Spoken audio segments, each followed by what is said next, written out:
أعوذ بالله من الشيطان الرجيم.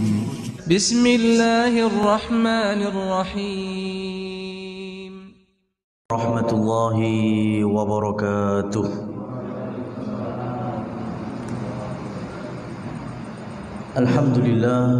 الحمد لله وكفى والصلاة والسلام على رسولنا المصطفى أشهد أن لا إله إلا الله وأشهد أن محمدا عبده ورسوله اللهم صل وسلم على نبينا محمد أما بعد. Ikhwan fiddin wa akhwati fillah rahimani wa rahimakumullah, kaum muslimin jamaah sekalian yang dirahmati Allah. Alhamdulillah, pada kesempatan kali ini kita kembali melanjutkan dari perjalanan Nabi kita Muhammad sallallahu alaihi wasallam dalam peristiwa Ghazwatu Tabuk, yaitu perang Tabuk.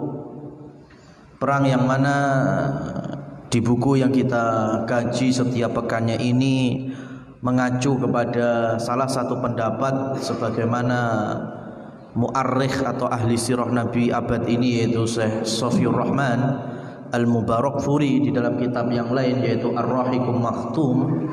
Beliau lebih condong pendapat yang menyebutkan bahwa pasukan kaum muslimin di perang Tabuk ada di kisaran 30.000 mujahidin.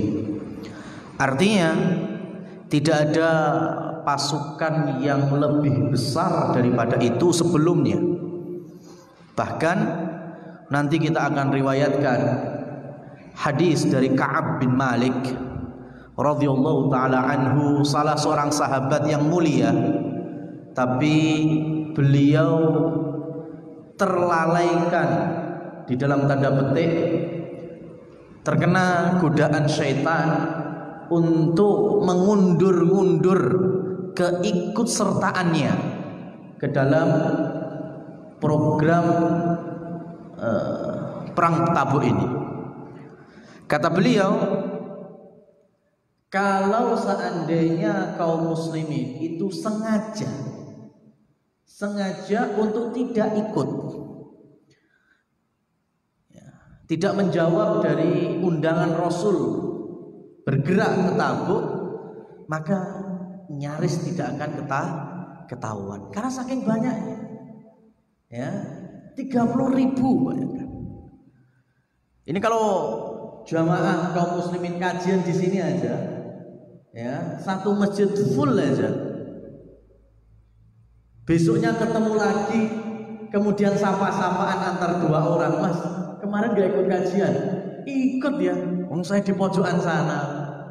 Gak ada yang tahu itu, ikut gak ikut aja gak ada yang tahu. Kenapa? Saking banyaknya. Nah kalau sekarang kan konangan, ya, kalau hari ini kan kelihatan. Kalau nanti WA-an atau besok WA-an, nambungi neng ndi, melu kajian ora?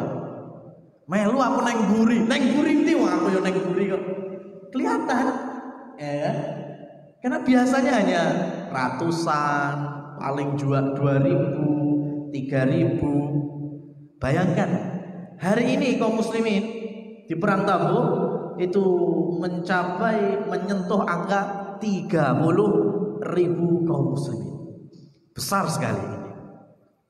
Nah, dan kita akhirkan pada pertemuan yang lalu terkait dengan musabaqah, perlombaan dua sahabat yang mulia antara Umar bin Khattab radhiyallahu taala anhu dan juga Abu Bakar As-Siddiq.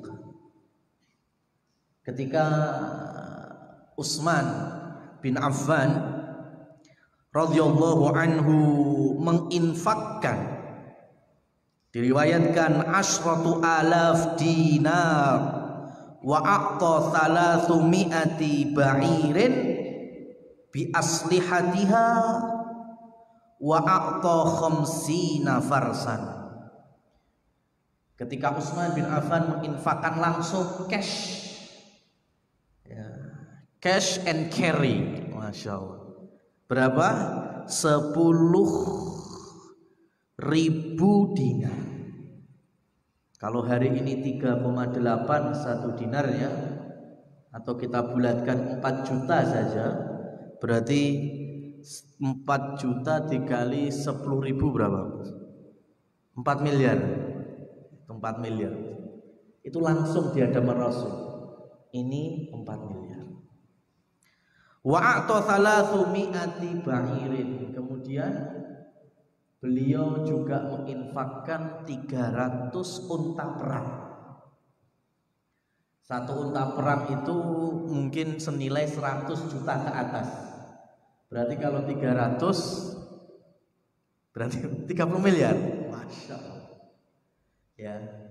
Maka dari peristiwa Tabuk ini, ulama sejarah itu mulai bisa membedakan karakter infaknya Abdurrahman bin Auf dan Utsman bin Affan. Ya, karakternya Abdurrahman bin Auf dan Utsman bin Affan. Sekarang kalau Abdurrahman bin Auf dalam riwayat ya sebagian sirah Nabi Shallallahu Alaihi Wasallam, beliau juga menyebutkan kurang lebih di 10.000 dinar. Ya, 10.000 dinar. Jadi mirip dengan Utsman bin Affan. Dan nantinya dengan dinar-dinar yang lain. Jadi kalau Abdurrahman bin Auf itu karakter infaknya mentahan. Ya, karakternya mentahan, terus langsung gelondongan. Rasul, saya infakkan sekian. Buat apa? Silakan. Ya, jadi sudah dengan puluhan ribu dinar atau puluhan ribu dirham. Adapun Utsman tidak. Ya, supaya kaum muslimin ya bingung untuk ngotak-ngatik hartanya, maka Utsman itu cenderung memperbanyak infaknya, yaitu dengan apa yang dibutuhkan. Mentahnya tadi udah ketemu 10.000 dinar, tapi ternyata beliau masih menambahkan 300 ekor unta, kemudian khamsina farsan, 50 ekor kuda perang, dan peralatan-peralatan perang untuk sepertiga pasukan. Itu kan kehitungnya kan cuma 10.000 dinar. Padahal kalau mau dihitung lagi 300 ekor unta perang itu berapa nilainya? 50 kuda perang berapa lagi nilainya? Pedang, panah, tameng, tombak berapa nilainya? Maka dari sini kita bisa mencontoh dua sahabat ini. Ya, kalau kita mampu untuk memberikan mentahnya, ya, tidak mau repot-repot, ya silakan. Boleh kita sedekah langsung dalam bentuk uang, dalam bentuk materi langsung, itu sah-sah saja. Atau kita membantu dengan bentuk yang dibutuhkan. Kita bantu, mungkin ada sebagian kita yang fakir, butuhnya beras, ya kita bantu beras. Butuhnya mungkin pakaian, kita bantu pakaian. Ini seperti hanya karakter Utsman bin Affan. Dan nanti diikuti oleh orang-orang yang lain. Ada yang meninfakkan hanya 1 mud kurma. Ya, ada yang 1 sok kurma, ada yang 1/4 sok kurma. Ya, anggap kalau cuma 1 mud kurma ini, mereka datang, ya Rasul, kami punya kurma segini. Diterima oleh Rasul Shallallahu Alaihi Wasallam. Karena hari itu memang dikenal dengan Yaumul Usrah, maka pasukannya disebut Jaisul Usrah. Ya, pasukan yang banyak susahnya karena belum panen kurma. Maka siapa saja yang membawa apapun itu diterima oleh Nabi Shallallahu Alaihi Wasallam. Ya, maka kan hari ini nyaris kita nggak bisa, kemungkinan prakteknya lebih besar. Rasul Shallallahu Alaihi Wasallam bersabda di hadapan para sahabat-sahabat Ahlus Suffah, ittaqun nar, hati-hati kalian dari siksa neraka. Maka beramalah kalian. Beramal apa? ittaqun nar walau bisyikit tamr.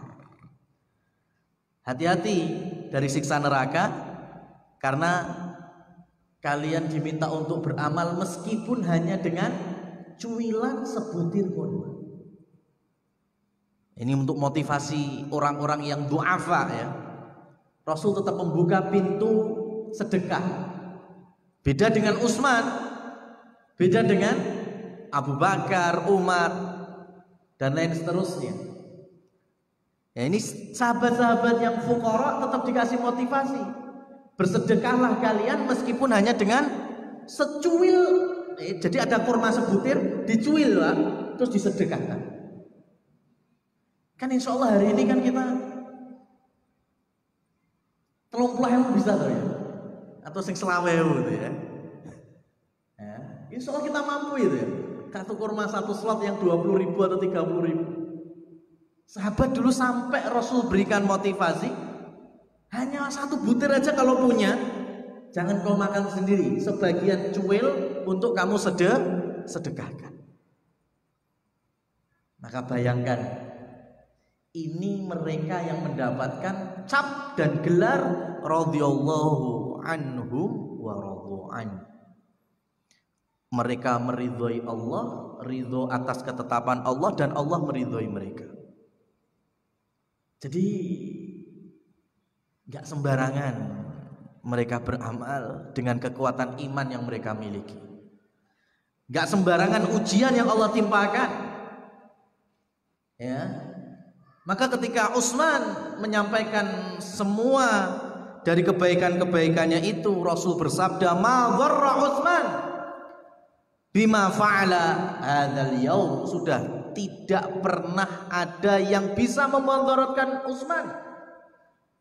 Seakan-akan kalau kita pakai bahasa kasarnya, hari ini Utsman mau bermaksiat apapun ya, selain nggak syirik aja, sudah itu nggak masalah.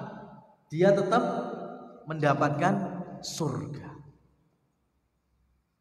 Tapi buktinya apakah habis itu Utsman bin Affan mendem-mendeman? Enggak. Ya.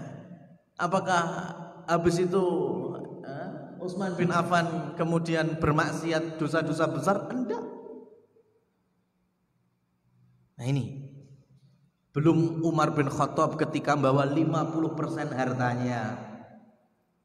Belum Abu Bakar As-Siddiq ketika membawa 100% hartanya.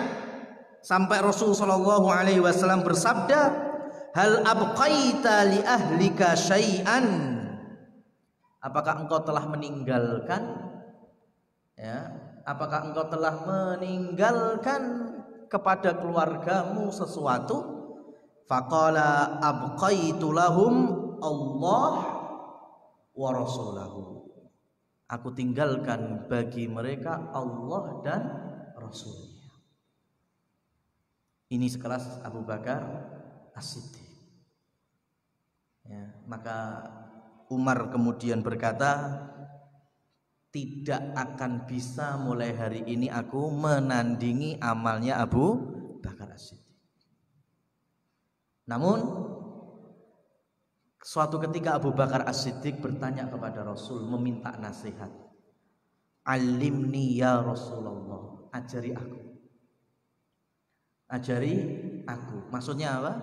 Minta doa, minta wirid. Ya. Maka Rasul sallallahu alaihi wasallam memberikan doa untuk Abu Bakar As-Siddiq. Ya, Allahumma inni dzalamtu nafsi katsira. Faghfirli, ya Allah, sesungguhnya aku ini berlaku kezaliman yang banyak, maka ampunilah aku. Ini yang ngajari Rasul, diajarkan kepada siapa? Abu Bakar As-Siddiq. Yang semua sahabat sepakat Abu Bakar itu orang yang termulia setelah Rasul Sallallahu Alaihi Wasallam. Tapi masih memohon doa ampunan kalau dirinya itu banyak kedolimannya. Ya. Inni dzalamtu nafsi katsira. Ya Allah, sesungguhnya aku ini masih banyak melakukan kezaliman, faghfirli, ampunilah aku.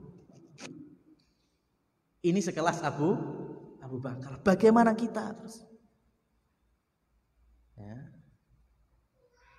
Maka ketika Allah Subhanahu wa taala melalui lisan Rasul sallallahu alaihi wasallam menyampaikan man yuridillahu bi khairan yusib minhu yusib bihi, ketika Allah Subhanahu wa taala berkehendak hambaku ini tak jadekne wong apik, hambaku iki tak dadekne wong apik, maka Allah pasti akan mengujinya. Ini sampai di level harta 100% untuk agama. Maka ketika hari ini kita mungkin terlalu percaya diri, kok sayanya aku nyantai-nyantai wae, kok seakan-akan nggak pernah dapat ujian. Wah, ini bahaya sekali, Pak. Ya, berarti bisa jadi iman kita ya steknya sampai situ-situ aja, Pak. Nggak nambah-nambah. Kenapa? Karena semakin nambah keimanan dan ketakwaan kita, pasti tambah lagi ujiannya. Dan beraneka ragam ujian itu. Ya. Maka paling besar ujiannya siapa? Al-anbiya war rusul, para nabi, para rasul. Ya, baru kemudian wasiddiq, wasyuhada, fal amsal wal amsal. Baru berikutnya para ulama. Semakin orang itu takut kepada Allah, semakin banyak ujiannya. Ya, tapi itulah tanda kebaikan. Makanya jamaah yang dirahmati Allah Subhanahu wa taala, ketika Nabi Yusuf di penjara, ya, di dalam Quran surat Yusuf dari ayat 35 sampai ayat 42 itu, saya ambil potongannya saja. Wa dakhala ma'ahu sijna fatayani. Ketika Nabi Yusuf masuk penjara, ini kan ujian bagi beliau, masuk pula dua orang. Qala ahaduma inni arani a'siru khamra. Orang pertama cerita kepada Nabi Yusuf, dia mimpi meres anggur. Ya, bikin sirup anggur atau anggur yang kemudian dijadikan khamr di zaman itu. Wa qala al-akhar inni arani ahmilu fawqa ra'si khubzan ta'kulut tayra minhu. Orang yang kedua cerita juga, wahai Yusuf, aku bermimpi bahwa aku membawa di atas kepalaku roti. Kemudian datanglah burung mematok-matok roti yang ada di kepalaku. Kemudian mereka berdua tujuannya ke Nabi Yusuf apa? Pengen tanya takwil mimpinya. Kemudian mereka berkata, inna naraka minal muhsinin. Kami memandangmu, kami menilaimu itu orang yang baik. Ini Pak, yang penting itu kita jadi orang yang baik. Meskipun masyarakat tidak suka kebenaran. Ya, karena yang suka kebaikan itu mesti yang lebih dikit. Gak mungkin mayoritas, itu jarang. Wa in tuti aktsara man fil ardi yudhilluka an sabilillah. Kalau kalian mengikuti yang mayoritas, yang banyak, biasanya yang banyak itu pasti menyesatkan kalian dari jalan Allah. Ya. Jadi meskipun manusia di luar sana, orang-orang yang mungkin bergelar awam, mereka kadang gak suka kebenaran. Diajak sholat males, diajak ngaji enggan, ya, diajak ibadah nanti saja. Tapi ketika mereka mulai mendapatkan kesulitan, mulai mendapatkan masalah, insya Allah yang dicari siapa? Ya antum, yang menurut mereka lebih baik dari mereka sendiri. Ya, jadi nyantai aja, Pak. Selagi kita di atas kebenaran, itu orang pasti suatu ketika mencari faedah dan manfaat dari kita. Ya, selagi kita berada di atas kebenaran. Mungkin hari ini mereka tidak suka dengan kita, tidak suka dengan amaliyah yang berjalan di atas koridor Nabi Shallallahu Alaihi Wasallam dan para sahabat. Yang perempuannya mungkin ya mencela, menghina muslimat mukminat yang berusaha menutup auratnya dengan baik dan sempurna. Tapi lihat, mereka nanti pasti ada suatu kondisi, entah keluarganya meninggal, bingung akhirnya yang ngurusi jenazah siapa, datang ke antum. Ya, mungkin ada sesuatu, ya, mungkin ada sebagian dari mereka kelebihan harta, bingung, nggak tahu zakat mal mengeluarkannya gimana, tanya ke antum. Mungkin anaknya, ya, yang pengen dicetak lebih baik dari orang tuanya, biar bisa ngaji, bisa baca Quran, datang ke antum suruh minta tolong ngajari anaknya. Ya. Sebagaimana Nabi Yusuf, hanya dengan modal inna naraka minal muhsinin, kami pandang engkau itu orang yang baik. Ya, jadi orang jahat itu meskipun mereka belum suka kebenaran atau membenci kebenaran itu, tapi mesti nanti Allah akan arahkan. Maka Rasul Shallallahu Alaihi Wasallam bersabda, "Ikmalu, yang penting kalian beramal. Fakullu muyassarun lima khuliqalahu." Ya, karena semuanya akan dimudahkan sesuai dengan garis takdirnya, sebagaimana yang Allah telah takdirkan, ciptakan.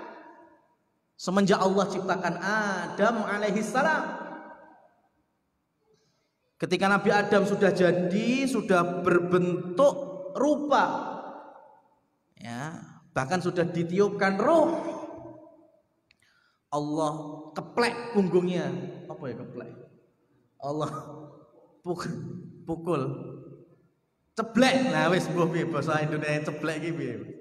Allah ceblek punggungnya sekali. Dari sini nanti akan lahir anak cucumu yang soleh-soleh dan nantinya menjadi ahli surga. Kemudian Allah ceblek punggungnya yang kedua kali, yang sebelah kiri. Kemudian Allah berfirman, dari sini nanti akan lahir anak cucumu yang fajir-fajir, yang ahli maksiat, orang-orang yang buruk-buruk, ya, yang nantinya akan menjadi penghuni neraka. Makanya ketika Nabi Muhammad Shallallahu Alaihi Wasallam Mi'raj di langit pertama bertemu dengan Nabi Adam, Nabi Adam noleh ke kanan, senyum, tertawa, noleh ke kiri, sedih, nangis. Kemudian dijelaskan oleh malaikat Jibril, Adam noleh ke kanan seneng karena melihat anak cucunya nanti yang bahagia menjadi ahli surga.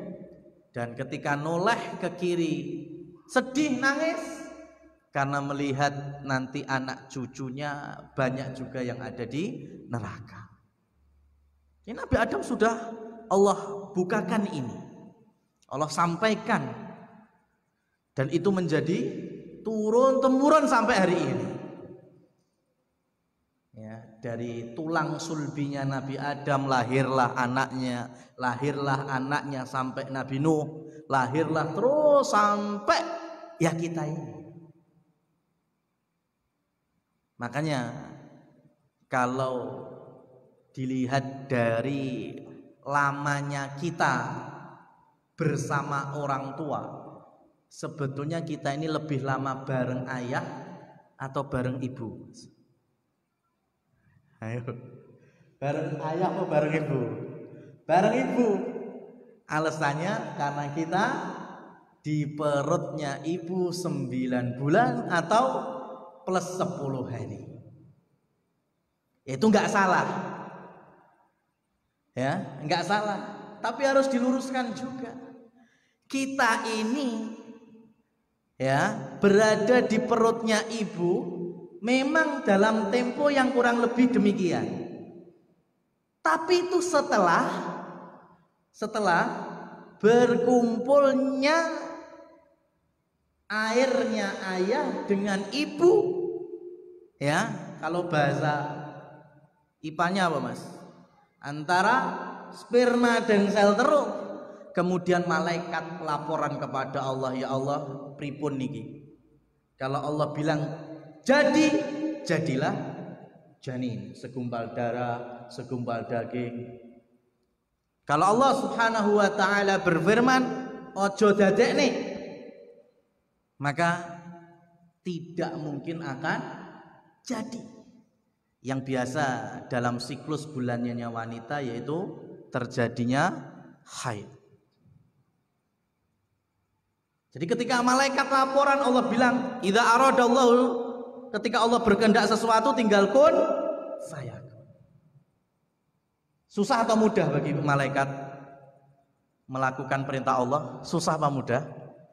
Mudah sekali, mudah. Kalau malaikat sudah diperintah Allah, kun, jadikan itu, maka malaikat langsung menjadikan itu segumpal darah, segumpal daging, kemudian janin. Gak ada yang merasa susah. Ya Allah, laporan ada spiralnya, ya Allah. Gak ada. Gak ada ngaruhnya sama sekali. Ya, gak ada ngaruhnya sama sekali. Ketika Allah Subhanahu wa taala sudah berfirman, jadikan, ya Allah, tadi sebelumnya si perempuan ngombe pil KBC, gak ada susahnya. Ya, kalau Allah sudah mengatakan kun jadi, ya, apapun itu rencana manusia.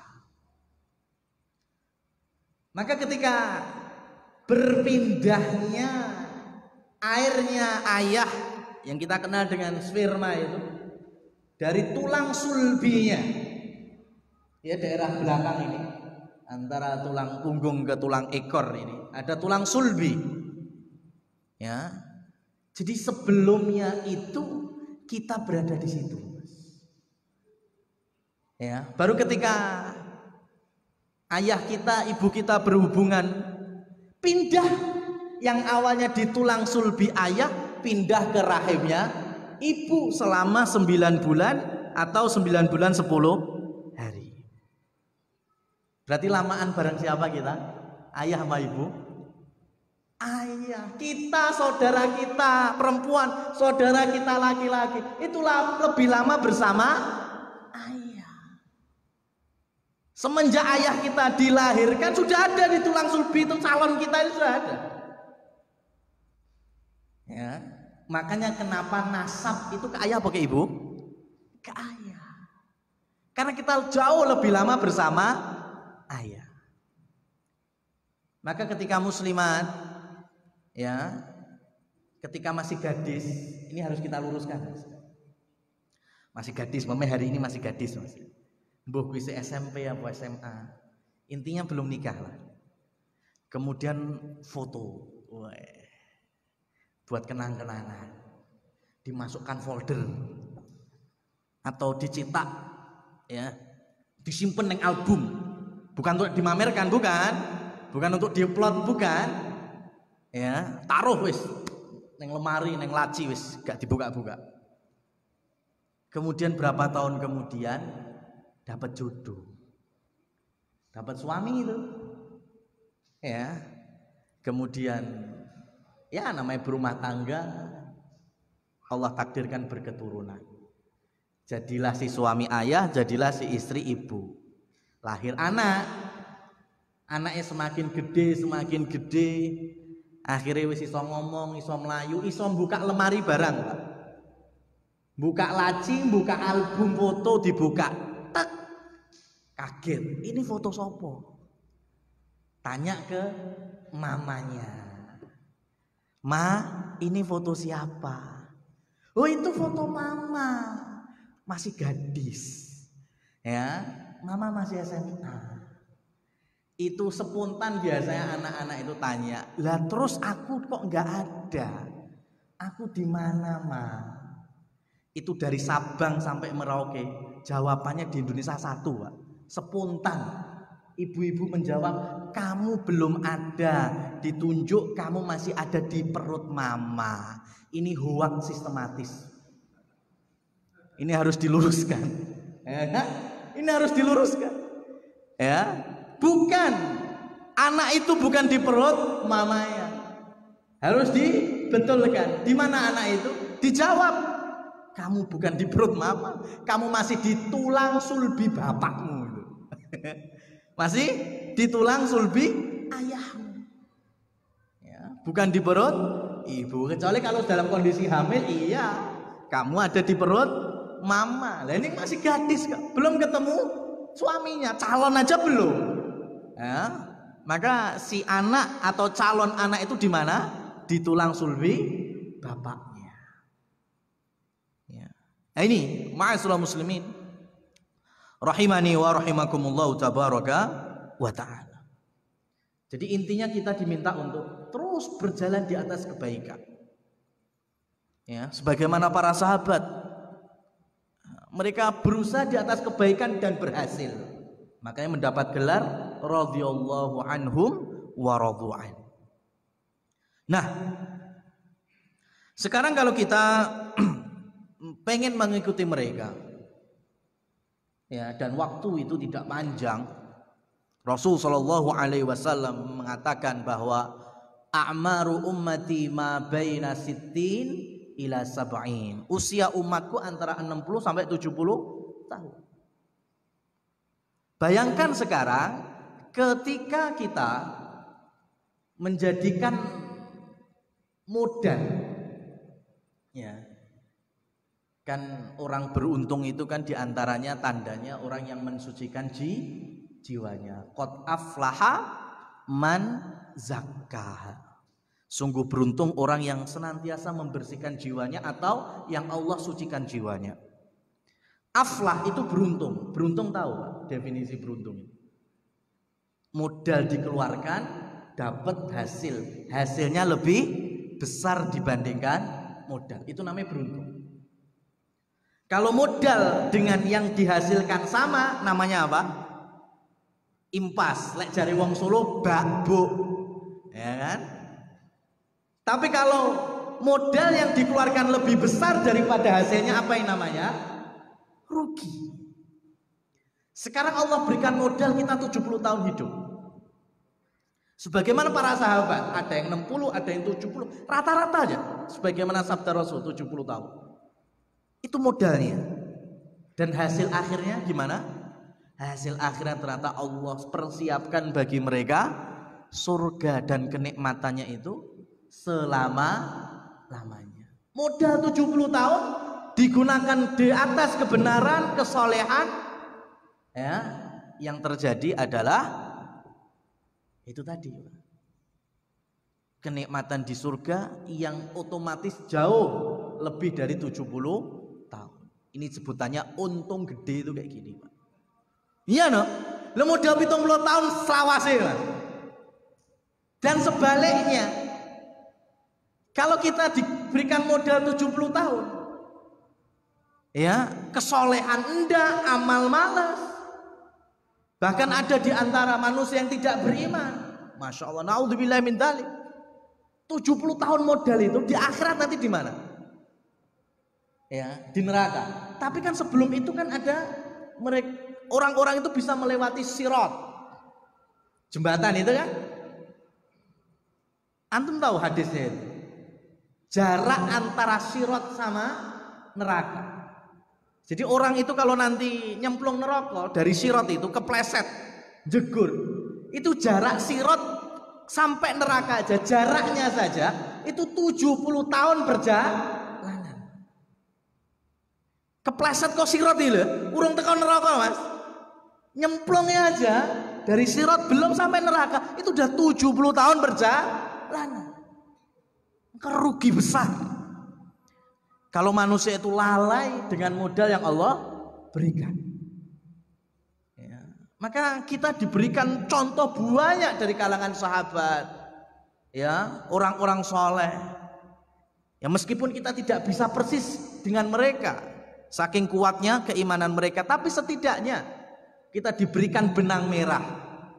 untuk bisa sedikit meniru mereka yang jelas mendapatkan kenikmatan-kenikmatan yang telah Allah janjikan. Wallahu a'lam bishawab. Kita dengarkan terlebih dahulu azan Isya. Barakallahu fiikum.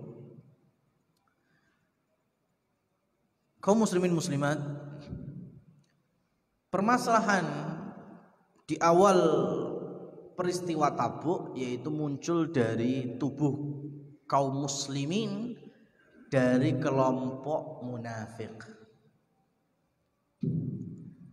Ini peristiwa yang paling gak enak bagi orang munafik.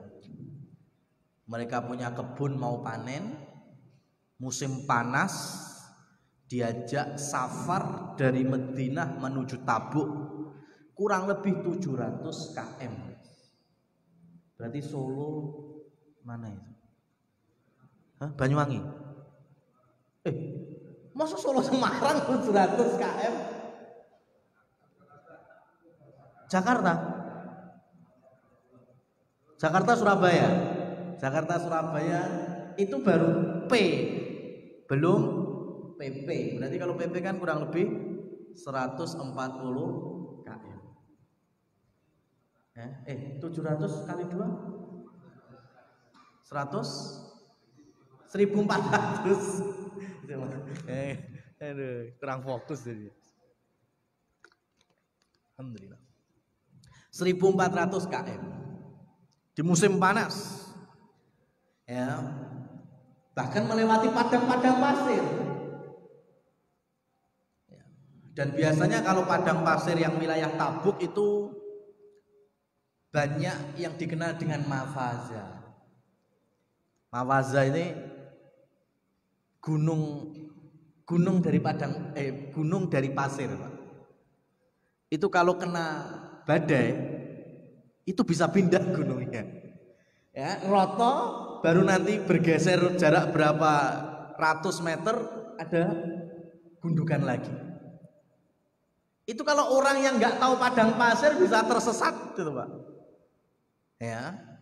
Iki perasaan, jadi cerita orang yang lewat hari ini sama besok bisa beda, ya. Persis seperti hanya kondisi Masjidil Haram sekitarnya dan Masjid Nabawi sekitarnya. Karena memang peraturan dari kerajaan rata-rata 5-10 tahun itu mesti ada perluasan Masjidil Haram. Ya, baik itu yang ada di Mekah maupun yang ada di Madinah.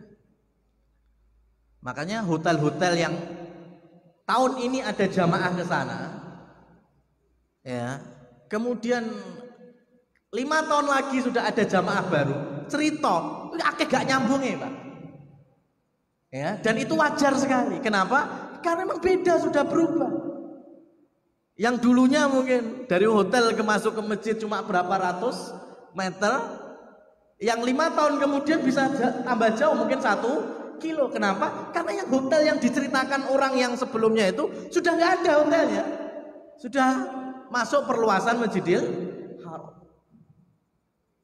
Makanya orang-orang munafik mereka mulai, ya, kalau dalam firman Allah disebutkan waqa'adal ladzina kadzdzabu billahi wa rasul, maka mereka mulai cari alasan untuk duduk-duduk, karena pada hakikatnya mereka mendustakan Allah dan Rasulnya. Ya, mereka beralasan, ya Rasul, ya, kami ini punya banyak tanggungan, punya banyak harus yang diurusi, maka izinkan kami untuk tetap tinggal di Madinah, ya, biarkanlah kami yang ngurusi perempuan-perempuan dan anak-anak di Madinah. Itu orang-orang munafik, termasuk pentolannya yaitu Abdullah bin Ubay bin Salul. Tapi untuk para sahabat, apalagi yang sedekah kecil-kecil itu dilecehkan, Pak. Mah perang opo? Sedekah kok rusak kurma, kok rusak cowok. Ya, ada yang dilecehkan. Jangankan yang laki-laki, munafiqat, jadi orang-orang munafik dari kalangan perempuan sama, menghina dan memobilisasi sahabiat wanita. Ya, istri-istri para sahabat sama. Mbak, ojo gelem ditinggal bojomu yo. Ya wis sedang kas panen. Ya, sebentar lagi panen, sebentar lagi kita dapat hasil. Suami malah pergi, nggak tahu pulang atau tidak. Apalagi di musim panas gini. Ya, orang sekarang aja perbekalan tipis, minim. Kalau pergi kalian nggak ditinggali apa-apa. Itu orang-orang munafik dari kalangan wanita.